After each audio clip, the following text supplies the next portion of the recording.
السلام علیکم۔ جب اس صندوق کو کھولا گیا تو اس میں ایک نورانی شکل کا بچہ جس کی پیشانی سے وجاہت و اقبال کے آثار نمودار تھے نظر آیا۔ اسے دیکھتے ہی فرعون کے دل میں اس بچے کی محبت پیدا ہو گئی۔ پھر ان کی قوم کے لوگوں نے فرعون کو بہکایا کہ کہیں یہ وہی بچہ نہ ہو جس کا خواب دیکھا گیا تھا۔ ان کی باتوں میں آ کر فرعون نے حضرت موسیٰ علیہ السلام کو قتل کرنے کا ارادہ کر لیا، لیکن ان کی بیوی نے کہا یہ بچہ میری اور تیری آنکھوں کی ٹھنڈک بنے گا، تم اسے قتل نہ کرو، ہو سکتا ہے کہ یہ بچہ ہمیں نفع دے یا ہم اسے اپنا بیٹا بنا لیں۔ ان کی بیوی آسیہ بہت نیک تھیں، انبیاء کرام کی نسل سے تھیں، غریبوں اور مسکینوں پر رحم و کرم کرتی تھیں۔ انہوں نے فرعون سے یہ بھی کہا یہ بچہ سال بھر سے زیادہ عمر کا معلوم ہوتا ہے اور تو نے اس سال کے اندر پیدا ہونے والے بچوں کو قتل کرنے کا حکم دیا ہے۔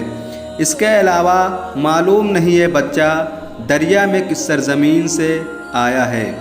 تجھے جس بچے سے خطرہ ہے وہ اسی ملک کے بنی اسرائیل سے بتایا گیا ہے، اس لیے تم اسے قتل نہ کرو۔ آسیہ کی یہ بات ان لوگوں نے مان لی اور حضرت موسیٰ کو قتل نہ کیا۔ جب حضرت موسیٰ علیہ السلام کی ماں نے سنا کہ حضرت موسیٰ فرعون کے ہاتھ میں پہنچ گئے ہیں تو یہ سن کر آپ کا دل بے قرار ہو گیا۔ قریب تھا کہ وہ حضرت موسیٰ علیہ السلام کے متعلق یہ ظاہر کر دیتی کہ یہ میرا بیٹا ہے، لیکن اللہ تعالیٰ نے ان کے دل کو مضبوط رکھا کہ وہ ہمارے اس وعدے پر یقین رکھیں کہ تیرے اس بیٹے کو واپس لوٹائیں گے۔ اللہ نے قرآن میں فرمایا اور صبح کے وقت موسیٰ کی ماں کا دل بے قرار ہو گیا، بے شک قریب تھا کہ وہ اسے ظاہر کر دیتی اگر ہم اس کے دل کو مضبوط نہ کرتے۔ وہ ہمارے وعدے پر یقین رکھنے والوں میں سے ہے۔ اللہ تعالیٰ نے حضرت موسیٰ علیہ السلام کو اپنی قدرت سے روک دیا کہ وہ اپنی ماں کے علاوہ کسی کا دودھ نہ پئیں۔ بے شمار دائیاں بلائی گئیں لیکن حضرت موسیٰ نے کسی کی چھاتی کو منہ میں نہ لیا۔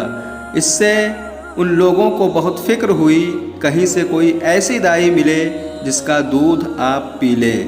یہ خبر سن کر حضرت موسیٰ علیہ السلام کی ماں آئیں۔ حضرت موسیٰ علیہ السلام فرعون کی گود میں تھے اور دودھ کے لیے رو رہے تھے، اور فرعون حضرت موسیٰ علیہ السلام کو شفقت کے ساتھ بہلا رہا تھا۔ جب آپ کی والدہ تشریف لائیں اور آپ نے ان کی خوشبو پائی تو آپ کو قرار آ گیا اور آپ نے ان کا دودھ پی لیا۔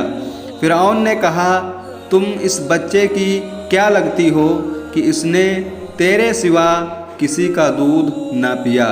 انہوں نے کہا میں ایک عورت ہوں، پاک و صاف رہتی ہوں، میرا دودھ خوشگوار ہے، اس لیے جن بچوں کی مزاج میں، جن بچوں کی طبیعت میں نفاست ہوتی ہے وہ اور عورتوں کا دودھ نہیں لیتے جبکہ میرا دودھ پی لیتے ہیں۔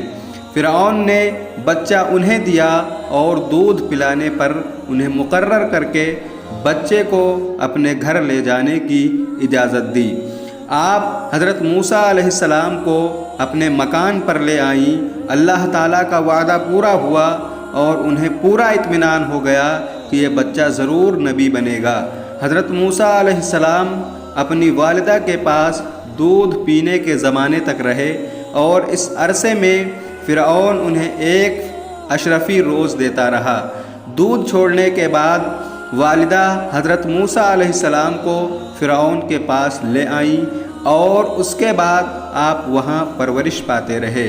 بچپن میں ایک دن فرعون نے آپ کو اٹھایا تو آپ نے فرعون کے منہ پر زور سے تماچا مار دیا۔ اس پر اسے غصہ آیا اور اس نے حضرت موسیٰ کو قتل کرنے کا ارادہ کر لیا۔ ایسے ہی اسلامک ویڈیوز اور اسلامک نالج کے لیے ہمارے چینل کو ضرور سبسکرائب کریں، ویڈیو کو لائک کریں۔ اگلی ویڈیو میں پھر ملتے ہیں۔ اللہ ہم سب پر رحم فرمائے، آمین۔